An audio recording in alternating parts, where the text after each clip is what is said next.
Well, folks, welcome to one more edition of Politics and Random. Egberto, Willies, your host. Thank you so kindly for being a part of the show. We are going to have a great show for you today. Lots of videos, but of course, I got to get to load them. Where are all my peeps in the chat?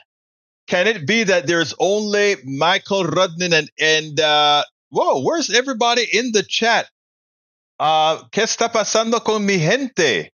I know they're here because I'm looking at 19 so far, but I don't see my people. Come on, folks, type your name up into the chat so that I can see you. No, it's not just you. There are a lot of people in here, but they haven't registered themselves by writing a message.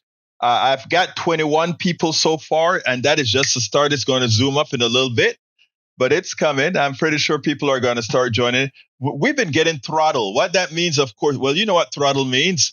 Our notations haven't been going out, and that usually creates an issue. So who knows? Maybe that's what's happening again, but we're going to kind of hang out here for a little bit. I'm loading up my videos as we speak because, like I said, it took me a while to get all this stuff processed, but I did. So Eric Hayes is in the house. Let's see. Here is approved. All right. There's Christie. There's Liz Cheney. I am missing one. Let's see. It looks like I'm missing one particular. Maybe I didn't process it. I didn't process that one. Okay, I'm processing it as we speak. It shouldn't take too long to process. But anyway, Lee Grant, how was your trip? I understand you had a hell of a trip, Lee Grant. Tell me a little bit about your trip. So in the house, we have Lee Grant from Montgomery County. We have Eric Hayes from Kingwood, Atascocita. We have Mike Cisak from Missouri. We also have, let's see, Michael Rudnin from Brooklyn, New York. Welcome aboard, everybody. Michael says, I don't rely on notification to get here, but yeah, throttling of political content has sucked since the AD apocalypse. I have my alarm clock set for 3:59 p.m. Eastern. And I want to thank you so kindly for that, Michael Rudnin, because you know what? That's a good thing to do because we have business to take care of today. Anyway, folks, I'm going to wait another 30 seconds. The last video is processing. Let's see how far is it. The last video is processing. It's still 10% to go, and we'll be here. We got 10% to go, 10% to go. Look at this. Deserves to be put. The Democrat operative tampering with an election ballot drop box in Montana. You know why they're talking about Montana now, right? They're talking about Montana now because there is an independent candidate that seems to be winning in Montana. So now what are they going to say? They're going to say, oh, it's not real. There was some rigging in Montana. Man, these guys always lose. And every time they lose, they try to find a reason why they're losing. Anyway, let's get started with the program. Egberto posted to my FB page for the second time in years. So let's see if it means anything. Screen. Let's see what it says. Let's see if I can put that on the screen. It's good day, Steve. I continue volunteer with Kamala. Let me put it on the screen at the same time that I read it so you guys can read it with me together. It looks like we're blinking in screens again, so I'll put it on the other screen. All right, here we go. It says, good day, CMAC, who is desperately trying to convince himself the polls are underestimating Harris. He says, good day. Steve, I continue volunteering with Kamala. It is fantastically rewarding, and when we win in 10 days, it will have been worth it. Once more, I will reiterate to those who don't want to vote for Harris because of Gaza 1, the Palestinians will suffer even worse under Trump. He said so.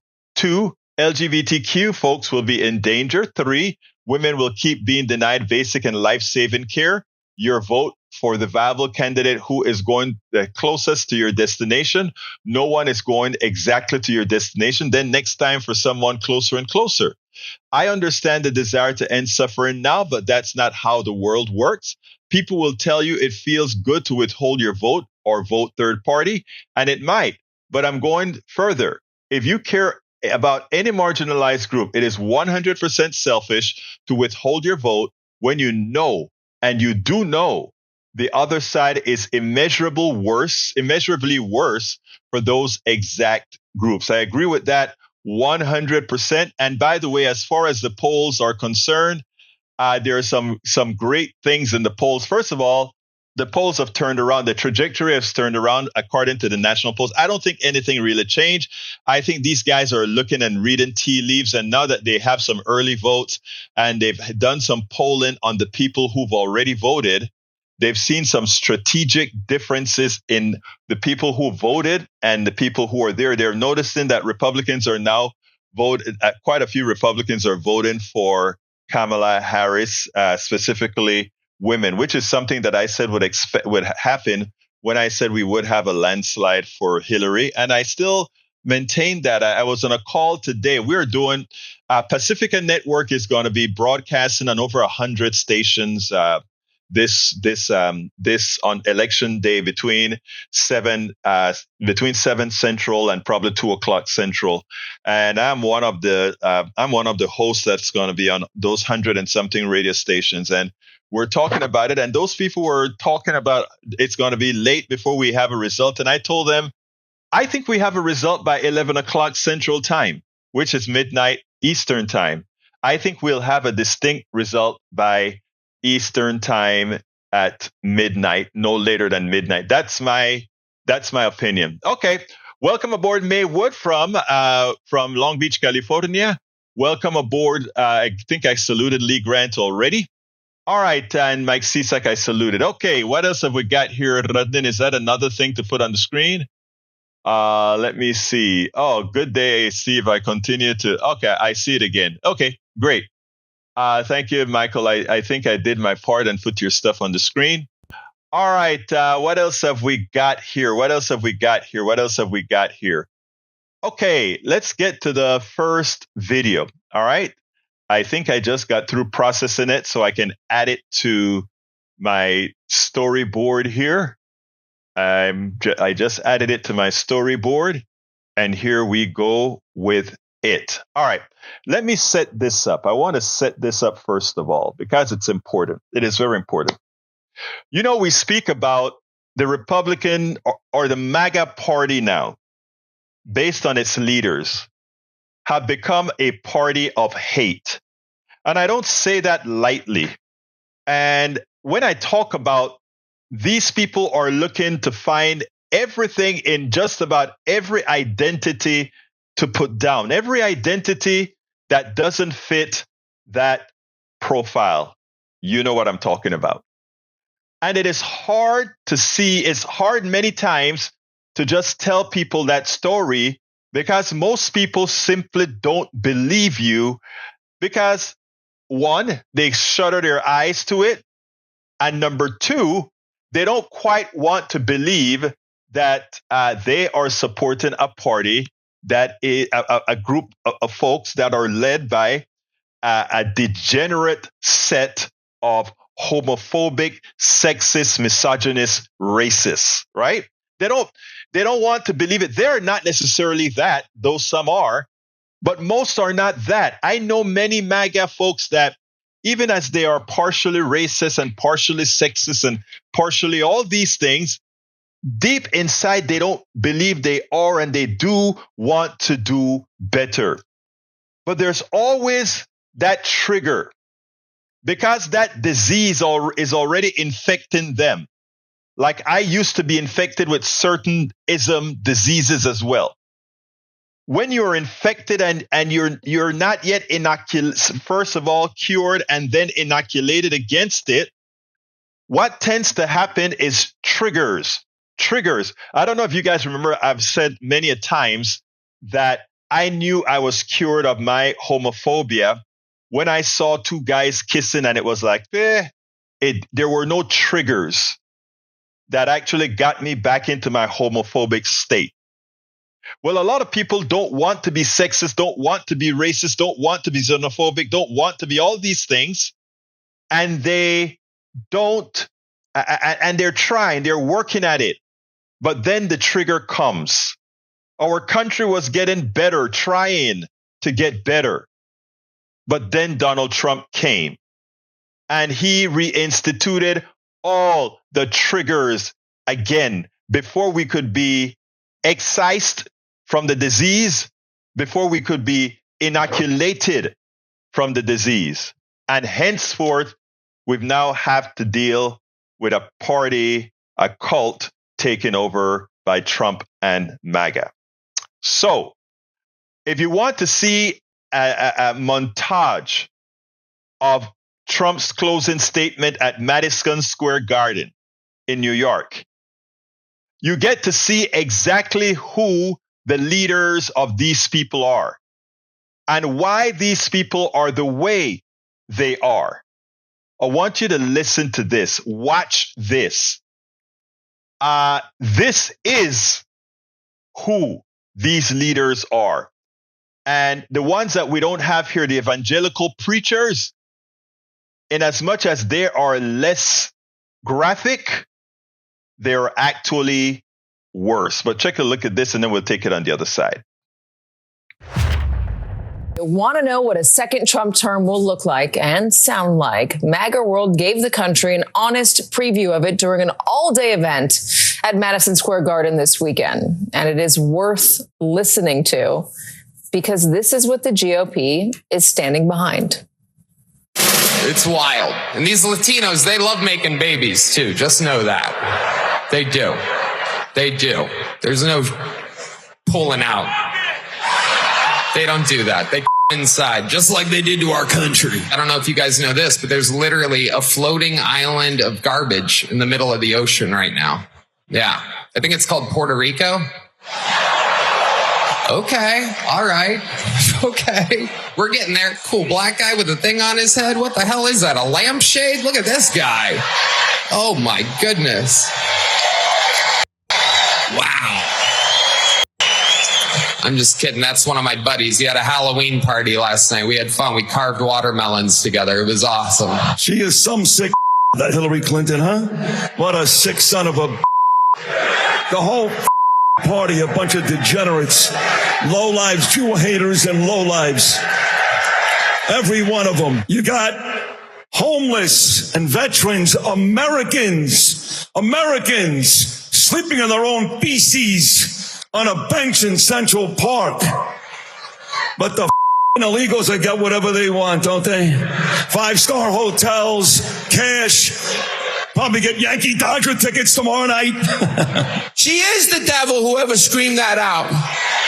She is the Antichrist. She's a fake, a fraud. She's a pretender. Her and her pimp handlers will destroy our country. Hamas is not there for us.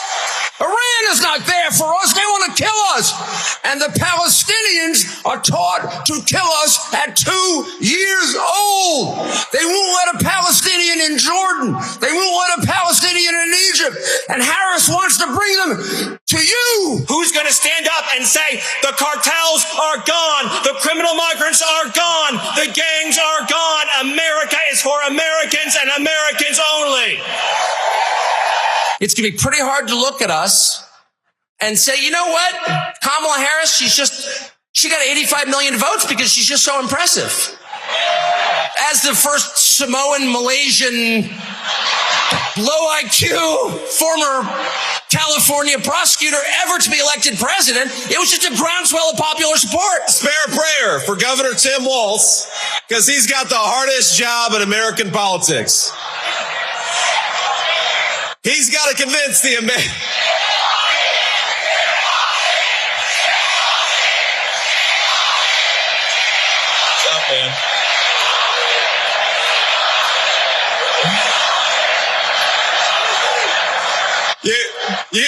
You all can say that. I probably shouldn't say that. It's just this amorphous group of people, but they're smart and they're vicious.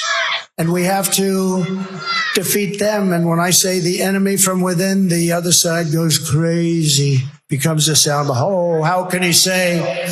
No, they've done very bad things to this country. They are indeed the enemy from within. The roughly 6-hour gathering amplified what has always been Donald Trump's central message, that to him and MAGA world more broadly, there is an us and there is a them. And that is what I'm talking about, people. I will wager anybody go to the speeches of every single surrogate for Kamala Harris. Go to every Kamala Harris's stump speech. Go to any one of these and get me any kind of segment that sounds like the least worst of what you've just heard. My brothers and my sisters, if you want to know what polarization looks like, that is not only what it looks like, that is what causes it. That was a barrage of evil. Think about how they addressed women. Think about how they address Latinos. Think about how they address Jews. Think about how they address blacks. Think about how they address anybody that is their competition, as opposed to saying a rival. They treated them and they talked to them like the enemy. And this is something that we must have all those people that are yet to vote see. Do you want a country where you get that? And that is what you wake up to every day? A country where if you decide that you are not a MAGA person, that you deserve the wrath of the tongue and more? Or do you want to get up knowing that it doesn't matter if you are MAGA, conservative, liberal, progressive, no matter what, that you are allowed to exist, that you are not at risk of being deported? And to my brothers Latinos, to my brother Latinos and my sister Latinas, I am going to speak to you Latino a Latino. ¿Qué diablo es lo que están pensando? Estas personas le están diciendo que son huevones. Le están diciendo que son fracasos. Le están diciendo todo eso. Le están diciendo que no tienes humanidad. Le están diciendo que eres basura. Y tú piensas que es ok para votar por gente, para estar con ellos y decirles que mira, yo soy MAGA como si te importan. Ahora es tiempo para que se despiertan, porque te voy a decir algo, no importa si los demócratas no están ahí pidiendo tu voto. Lo único que sabemos es que los demócratas no hacen lo que hace MAGA ahí. Así que les digo algo, mis latinos aquí. Si votan por ese partido, si votan por Trump, si votan por cualquier de eso, lo que les van a pasar, porque cuando están deportando, no te piden, tiene los papeles, te recogen primeramente y después hacen la investigación, y te prometo que la mayoría de la investigación no será hecho en una forma legal y te votan. Y los que están naturalizados como yo, somos ciudadanos americanos.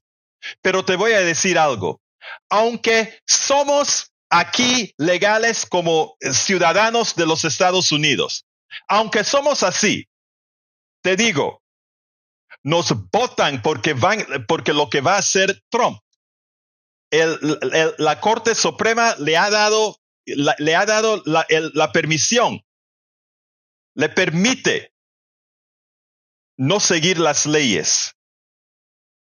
Okay, my brothers and sisters, the reason I did that, I want to make sure and cut this out for my Latino brothers and sisters. I forgot one piece.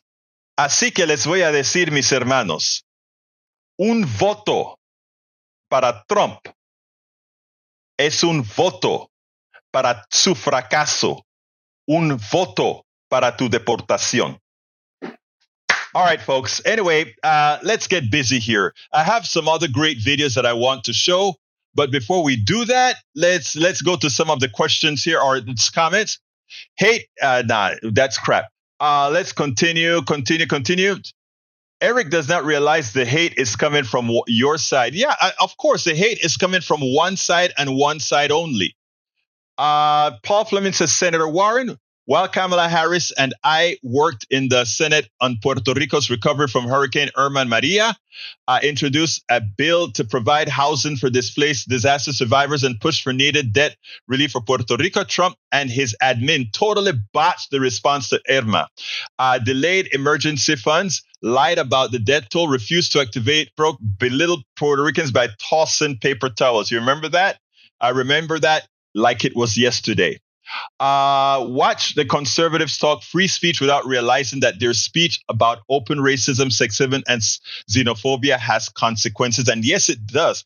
It will make Pennsylvania not even as close as we thought Pennsylvania would have been. Let's see what else we have here. What else have we got here? Paul Fleming, yet they lied about what? No, that's not true. Over 200 subscribers have left the Washington Post after Bezos blocked Harris' endorsement of Amazon executive. Yeah, and Amazon executives met with the Orange Man. That's true. Steigen Burger Greek says these people are disgusting. Gia, help us if we're gonna look, folks. My brothers and sisters, we are winning this as long as we continue voting as we're voting right now. We are gonna win. We got to keep voting like we are now. We got to keep voting with the intensity that we're voting right now. And it won't be close. And it won't be something that Trump and his thugs can come and say, oh, they stole the election, because it's going to be overwhelming. So come on. But to anybody listening to my voice right now, you got to go out there and vote. We got to keep the intensity that we have going right now continued. All right, let's see what else we got here. Paul Fleming says Trump once said that the wages of the U.S. workers are too high. He praised the idea of illegal foreign workers who are on strike. He said he hated to give overtime to his own workers and wouldn't pay it, but go on about how Trump is a candidate of working people. Again, the problem is this. A lot of people are channeling their racism, their sexism. That's what they're channeling. It's not that you can tell them that Trump said this and he means that and that's what he has done. You can tell them that he has stiffed his workers, told them they come and did work for him and he said, I'm not paying you. That's how he treats people and workers. He's not a middle class guy. The only way you vote for this guy is if you're missing a few screws upstairs, or you're super wealthy and want those tax breaks, or your racism and sexism and xenophobia still overpower what's in your best interest. And there's still people who their racism, xenophobia, and sexism does override their personal interests. So those are the reasons why. No questions asked. That's a statement of fact. Paul Fleming says, first it was Haitians, today it's Puerto Ricans, tomorrow it'll be you. Of course it will be. All right, the early vote is indicating a huge lead for GOP. No, the early vote is showing in several states that GOP is voting early as opposed to waiting for the day of voting, but it gets better. Polls of those who have voted, including Republicans, indicates, and because it is overwhelmingly a women-based vote, Mr. Cisak, indicates that women are voting, including Republican women, are voting for Harris. So we want a lot of people voting. We want a lot of women voting because everything has shown so far, including what has happened before, this vote is going very well. Let me go ahead and answer that and see. This is Politics Done Right. May I help you? Politics Done Right. Do you want to say something? Okay, I'll give you one more time. This is Politics Done Right. Would you like to say something? All right. Anyway, folks, so as I mentioned before, so Michael Cisak, while Republicans are overperforming on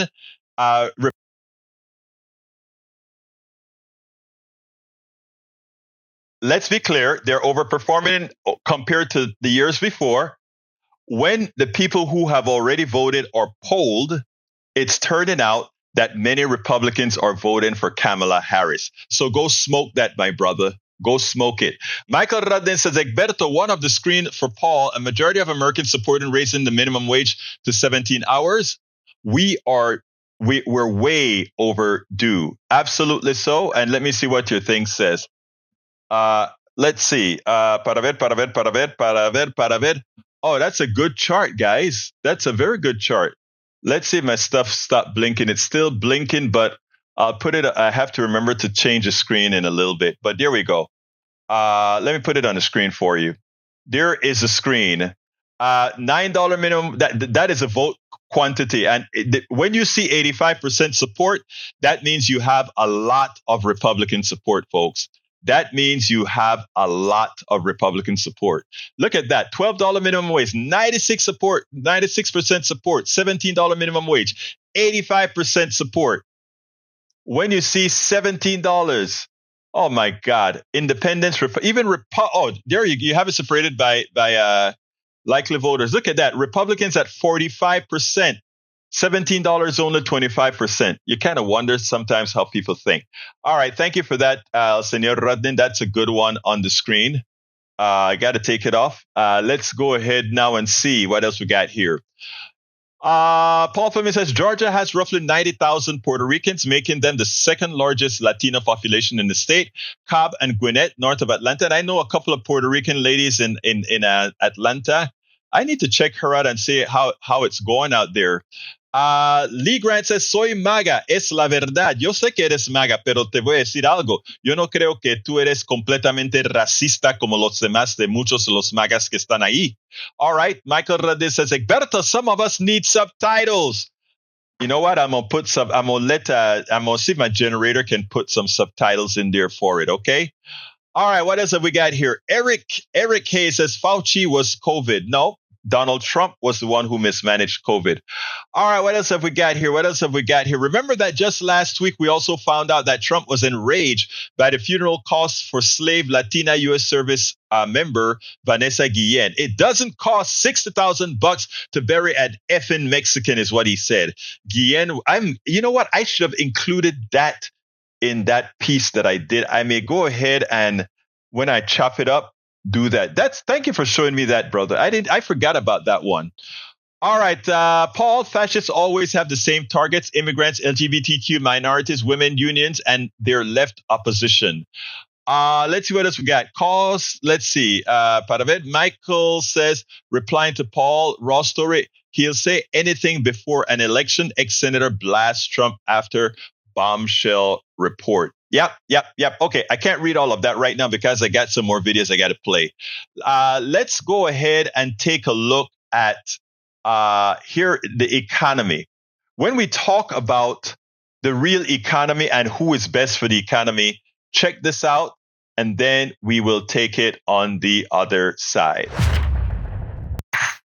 You know, this election should not even be close, right? Because we have incompetence running against competence. We have a person that has plans that make no fiscal sense, don't make mathematical sense. He just talks out of the top of his head. And we have something that is well planned out. And in the case of the economic plans, Trump versus Harris, you know, the people in the know have already spoken. And it is time, I think, for more of the news media, like been done on MSNBC several times, to actually just lay out the numbers. Let Americans see exactly what Trump has intent on doing to the economy. It's not a difficult thing to do. Let's take a look at it, and then we'll take it on the other side. Nobel Prize-winning economists are backing Vice President Kamala Harris's vision for the economy, calling it vastly superior to the plans laid out by former President Donald Trump. 23 U.S. recipients of the prestigious award have signed a letter serving as a stamp of approval for Harris's economic agenda. According to the group, the vice president's agenda will improve the overall health of the economy, while Trump's policies will greatly increase tariffs. So let me show you one other survey of economists, and then we'll get into the details of why economists feel as strongly as they do. So the Wall Street Journal surveyed 39 economists, and what they found was this: a lot of support for many of Harris's key plans. 74 support for her tax credit of $6,000 for new babies, 59 support for raising the corporate tax cut, 64% for capping insulin prices at $35 for everyone, and 46%, roughly 50-50, for capping out-of-pocket spending on prescription drugs. Less support for a couple of other things, but basically very strong support. Contrast that over here with Donald Trump, who got 8% support from economists for making his tax cuts permanent, exactly 0 support for his tariffs of 20%, and 5% support for eliminating taxes on Social Security benefits, and I'm going to come back to that in a second. So the dramatic contrast between support for Harris on the one side, no support basically for Trump on the other side, from 39 economists from across the board. So Steve, you can already hear Trump's campaign, Trump's supporters saying, oh, these are pointy-headed economists, these are academics, who cares? We can point them, though, to the economists from the Wall Street Journal or Goldman Sachs, who says that Kamala Harris's economy would be better than Donald Trump. So let's move to your second chart about what a Trump plan would actually do to the economy if implemented the way he's pitching it. Yeah, so why are these economists so opposed to Trump's plan? Because the economic effects would be pretty terrible. This is a study done by Bloomberg Economics, and they found that Harris's plan did not have much change in either the GDP or inflation, which in a sense is a good thing at this point. But look at what Trump's plan would do. Trump's plan would cut the GDP by 8.9%. And let me put that in perspective for you. This is roughly twice the amount that the GDP went down during the financial crisis. Wow. So we would be looking at something between a recession and a depression. And interestingly, as I'm sure people know, because we've talked about this many times, the tariffs would cause certainly a part of this. But the biggest cause, actually, of this drop are the mass deportations that Trump is talking about, because he would take huge pieces of our labor force out of the country, send them back to or send them somewhere else. And the result would be a business wouldn't have labor. They wouldn't be able to produce things. And you'd have this enormous economic contraction. So this is something we've never seen before in terms of scoring a set of policy proposals from a presidential candidate. The other reason why Harris seems to be doing better, or maybe doing better for her economic thoughts relative to Trump, is maybe people are figuring out what's actually in these two plans. And one of the most important things in these two plans are the differences in their tax proposals. Harris's tax proposal would raise incomes for people at the bottom 20%, for people in the 20 to 40% percentile by fairly significant amounts. She would raise taxes for people at the higher incomes down here, in the 99 to 100 and the 95 to 99. Trump does the opposite. He raises after-tax incomes for people at the highest incomes up here. And believe it or not, if you're at the bottom, Trump's tax plan would actually increase your taxes slightly. So maybe people are figuring out these kinds of differences and changing their view of her economic plan versus Trump's economic plan. We have, as you have pointed out, and actually the cover of The Economist this week calls our economy the envy of the world. We have the most amazing economy, and our economic projections and our economic results continue to get better. Growth is faster than people thought. And as you said, inflation has come down almost to the Fed's 2% target, which is really quite extraordinary. Yeah, some things absolutely still cost too much, but it is all moving in the right direction. All right, Steve, let's move to your third chart about the national debt. Obviously, Donald Trump, as president, racked up massive historic debt for the country. What would it do this time around? So maybe voters are starting to process this as well.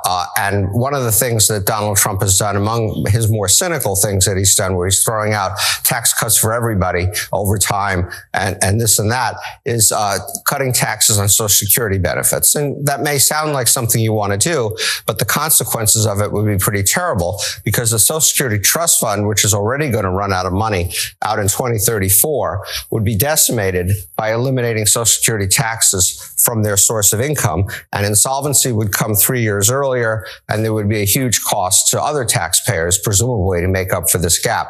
So maybe voters are starting to figure that out. And then also is the budget deficit and the debt. And this, again, may be something people are beginning to get aware of. So if you combine Harris's tax proposals together, she would have actually a fairly minimal impact on the debt, $500 billion over 10 years. So that's relatively small in the context of what we got. Trump's tax cuts, even with these are his tariffs, by the way, so we know what those would have done. But Trump's tax cuts, this rather cynical giveaway to everybody and anybody, would add $3 trillion to the national debt over the next 10 years. So the party that's supposed to be the party of fiscal responsibility turns out to be the party of fiscal irresponsibility. And again, perhaps voters are starting to figure that out. This stuff is not hard to understand, right? Donald Trump is a clear and present danger to our economy. He's a clear and present danger to our well-being. He's a clear and present danger to our security. This should not be that hard. I understand that we have a select group of the country, probably 33%, that is a cult. And that's fine. You know, you could have that on any side. You could easily get a cult. I mean, I question it, but there are some people that are not a part of the cult, but are just voting because it's their ideological domain. Folks, at some point, just like racism is corrosive and will cause you to do things that is completely at your risk, just like sexism, misogyny, and all these other isms, because they are not based on anything logical, because they're not based on anything that really matters. Once you base your being on those particular isms, you hurt yourself, and in this case, you could hurt your country. But luckily, it seems to me like people have woken up. And I think the polls are something that folks are not interpreting as they should. But we'll see. We'll see.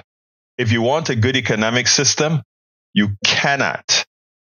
Specifically, you cannot think that Donald Trump's system will do well by you. You may want to listen again to those in the know as we presented here today. Absolutely so. Absolutely so. Let's see what else we got here. Paul Fleming says there are two Republican campaigns. One is ugly and angry but normal, seeking to get people to vote. The other one preparing people to accept an assault on the electoral system if Trump loses, or on the political system if he wins. Read more from The Atlantic. I think I heard about that. We'll talk about that. But yeah, look, people need to stop worrying so much about what happens when he loses, right? Because remember, the executive is still under the control of a Democrat, and it's going to be a Democrat transferring the system to another Democrat. So, and also the forces will still be under the control of a Democrat, not a thug like it was before. So I think people need to worry about that less. In fact, you know what? If the inauguration goes as planned, I intend to be there to bring in its sanity, to continue the realm of sanity in Washington, D.C. All right, let's see what else we got here. I got this video that I need you guys to see. Liz Cheney is making the case to Republican women that she needs to make. Check it out. Again, I must let you know categorically, I agree very little with Liz Cheney. I must admit as well that Liz Cheney is a patriot. For her to move from her positions to support a Democrat who in many instances have positions that are diametrically different than hers, it takes courage. It takes a person with character to do. And today she did something even more important as she was being interviewed by Jake Tapper on CNN. I want you to listen to this. It's about a woman's reproductive rights. Texas, and more. There is much more to this statement that will definitely give women, Republican women, conservative women, the ability to think straight, even with the anti-abortion position that they hold. I want you to, the anti-choice position that they hold. I want you to take a look at it and watch and listen to how she answers the question from Jake Tapper. You mentioned how you certainly don't agree with Kamala Harris on every issue, or even most issues, in terms of the traditional political debates of domestic politics. Let's talk about abortion, which is a big issue in this race. You are against abortion. You're pro-life. You supported Roe v. Wade being overturned in 2022. Last week at an event with Kamala Harris, you said you were deeply troubled by what you've watched happen in many Republican-led states since the Dobbs decision in terms of the bans that the legislatures have put into place. Can you explain your view on this further? Yeah. And well, what I would say is I'm not the only one who holds this view, but I think that, and I certainly have talked to many of them, you have pro-life women all across this country who have been watching what's happened in places like Texas, in places like North Carolina, where since Roe was overturned, you've had laws put in place at the state level that are preventing women from getting life-saving care. You have circumstances where, women are faced with, whatever sorts of emergency care it might be, whether it's miscarriages and they require treatment, that aren't able to get that treatment, where you have doctors unsure of whether or not the kind of care that the woman needs may in fact be something that's been criminalized by state law. And that's not acceptable. And I think that's where you have women who, like me, have been pro-life, who are saying, no, what we have seen happen cannot stand. When you have the Attorney General of the state of Texas suing to get access to the medical records of, women who have sought abortions, but Donald Trump won't give us access to his own medical records. I mean, this is we've crossed over into a situation that is bringing women together, uniting women who are pro-choice and pro-life behind Vice President Harris, in defense of making sure that women have health care, life-saving health care that they need, so that they don't find themselves in a situation where either their own life is at risk or they can't have babies in the future. This is just simply unsustainable. Now, look, Liz Cheney didn't say I was wrong about the way I addressed the pro-life issue. I was wrong with wanting the abortion, the Roe versus Wade overturn. She didn't say any of that, nor did she need to say any of that.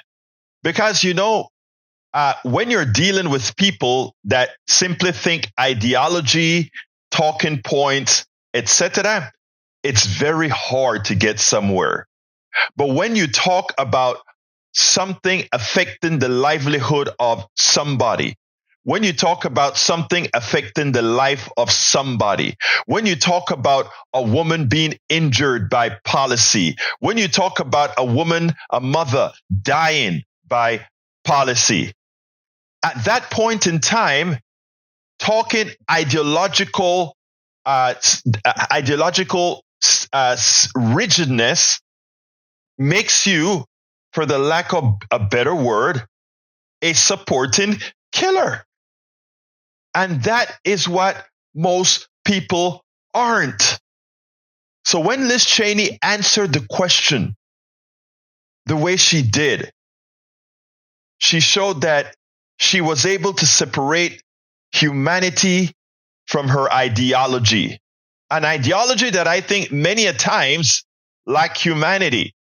But when presented with the actual result of said ideology, it then immediately gave her pause. Some people don't want to be, should I call it, forgiven, or don't want to give a break or a second chance, or however you want to define it. I don't think she would define it as second chance. She would define it as, I want to tweak a policy that's best for America. That's how she would put it. But those of us that are progressive, that understood the reproductive rights issue, have always known the consequences of getting rid of Roe v. Wade. We've always known the consequences of taking away someone's agency to their bodies. We knew that many on the right haven't. Well, that is something that only dialogue and the acceptance of reality can solve. And that's the reason why I say all of the times, we always have to talk. And by the way, man, I'm the author of the book, It's Worth It, How to Talk to Your Right-Wing Relative Friends and Neighbors. And if you're doing that, you can get results like what you've just heard. But make no mistake, it takes a lot of work. It takes a lot of work, and it takes a lot of people with courage. And one of the things that I love with many of the Republicans, even some MAGA coming over, many of those that we call right-wingers, what they're doing is finally going against that carnality that in the past would prevent them from doing what they were absolutely sure is right. And when a Liz Cheney, somebody that I disagree with, when a Kinzinger, somebody that I disagree with, when a Dick Cheney, somebody I vastly disagree with, some of these Republicans, mayors of towns, etc., when they are willing to make that change, then you know things are that bad. Donald Trump is that bad that even above and beyond that ideological tick, you say, no más, no lo podemos hacer, no podemos votar por ese tipo. We simply cannot vote for that guy. Absolutely, nobody should ever consider anybody that has any empathy for the other person, anybody who loves women. You vote for that guy, remember what you're supporting. You're supporting a misogynist. You're telling your daughter, you're telling your wife you have less value. Why are you telling him that? Because you're supporting somebody who says, I can do whatever I want to women. I can grab on them. I've been found liable for sexual assault. That's who you are supporting. That's who you're telling your sons it's okay to do those things. Don't you forget that. Don't you forget that. I know I won't. All right, let's see what else we got here. Let's see, a lot of stuff. Para ver, Michael Ryan says criminalizing late-term abortions for non-viable fetuses has put the lives of many women under threat. That is a fact. Let's see what else we got here. Paul Fleming says the capacity of Madison Square Garden is 19,500. Remember that later when he claimed it was 100,000 people. Again, the guy, if Trump's mouth is moving, he is lying. Of course.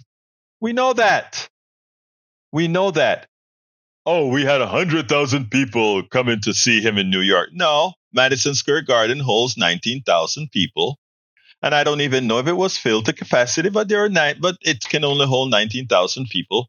And I didn't see 50,000 people on the streets. I didn't see 10,000 people on the streets. So let's be clear. There were not 10,000 people on the streets, Eric Hayes. Okay. The guy is a liar, and you should by now, even if you want to vote for the guy, you should at least come and say, I understand my guy is a liar. Okay. We got, Ray. How you doing, my dear brother Ray? Talk to me. Yeah, let me turn this air down. Greetings, brother Egberto. I am happy to announce I was at the Kamala Harris rally, and it was definitely a crowd there. I think there was like 100-something thousand people that registered, but it was only like 30,000 that got in the building. And it was just an epic event. I'm glad to see that. But I was glad to see that Texas, came out for Kamala. But I got to say something right quick, because I've been looking at the numbers in early voting. It appears that Republicans in Texas have figured out the early vote thing. So we need to get on our butts, get off our butts, and get out here this week. And for all those people that I'm talking to, those MAGA people, my daddy, I was having a conversation with my daddy last night. So I need to put this out in the universe. For anybody that thinks that Donald Trump is even regarded as a viable candidate, I'm going to quote something I heard on one of my favorite movies, Jackie Brown, when Samuel Jackson was referring to bail bondsmen. But I'll say the same applies to Donald Trump. You know that mother lover is as crooked as a barrel of snakes, don't you? Exactly. And you still want to vote for him. Exactly right. Exactly right. Now, let me just say about early voting, because these are some numbers that they calculated as well, right? It is true that Republicans have figured, well, let's correct something. In the past, it used to be Republicans who were pushing early voting and mail-in voting, okay? It's when Trump came about, and because he is the one who really wanted to steal election, that he wanted that to end, because he know that, remember what happened with COVID, right? COVID, the people who didn't mind going outside and running the risk of getting sick were Republicans. So he figured if he could stop mail-in voting, if he could stop early voting, then all the people that would come out to vote would be the liberals would be so scared to come out to vote and get sick.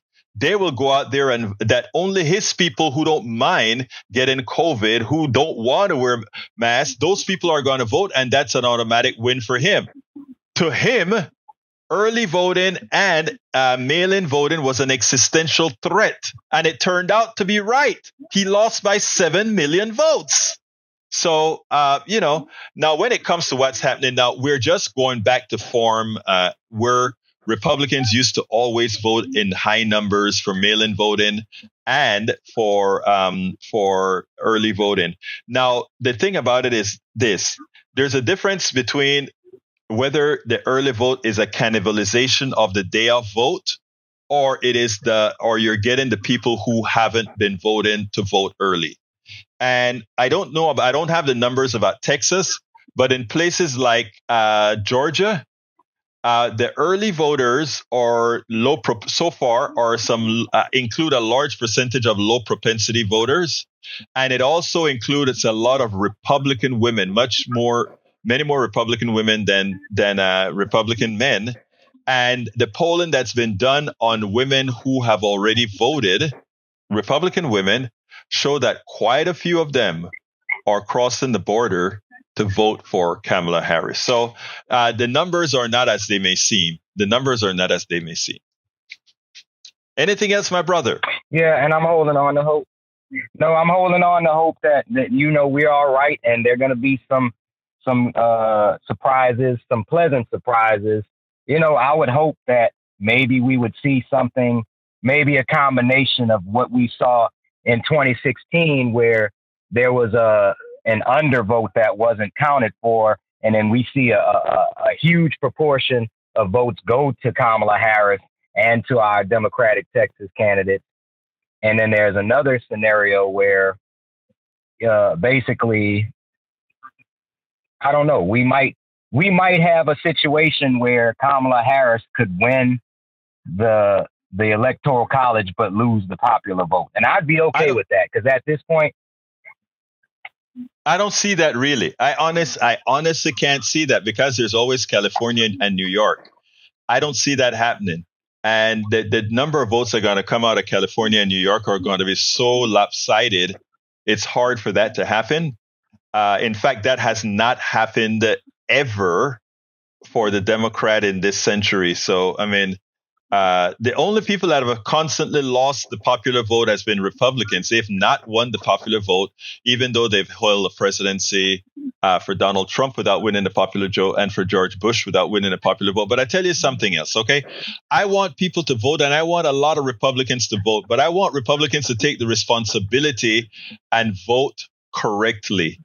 Because if they do that, Ray, whether your daughter is a Republican or a Democrat, whether you are a Republican or a Democrat, you don't want the possibility that the person you vote for, the party you vote for, execute laws that ultimately could kill your daughter, could kill your son.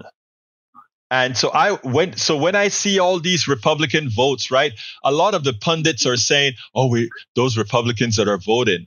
I have more faith in a lot of those Republicans that are voting because I know quite a few of them. And I think from a lot of the empirical stuff that I'm getting, that a lot of them are going to do the same thing that they did for the vote for the different amendments for the Constitution in Kansas and these other red states. But we'll see, Ray. Anything else, Ray? Because got to shut this baby down.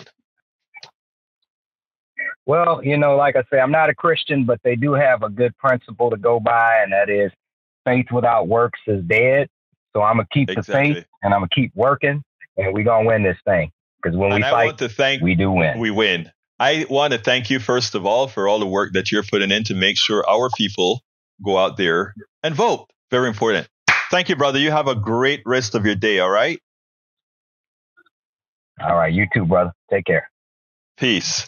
All right, folks, let me go ahead and see now. Let's go ahead. I think I closed that channel down. Anyway, folks, please support the program. And how can you support this program? There are various ways to support the program. But what I'd like to ask you right now is, first of all, you can find all the different methods in which to support the program by going to politicsdoneright.com/support. Again, that is politicsdoneright.com/support. Alternatively, what I'd like to ask you, if you have the wherewithal, please consider becoming a paid subscriber of our newsletter, Egberto Off the Record. I ask you so kindly to do so. Please visit politicsdoneright.com/newsletter, and it's in the link right now, politicsdoneright.com/newsletter. Become a paid subscriber.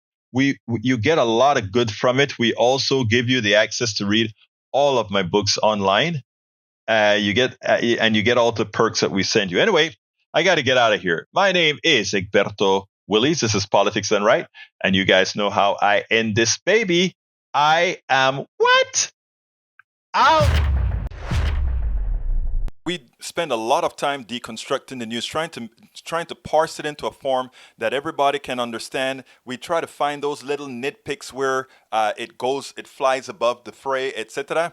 If you really like these videos that we do, I want to ask a big favor. Please go ahead, number 1, subscribe to our channel, and number 2, please join if you can. Thank you so kindly for watching. Keep watching. Please remember to share. We must populate the entire internet with our progressive message, a message that we know is what most Americans say that they want. So help us, please join.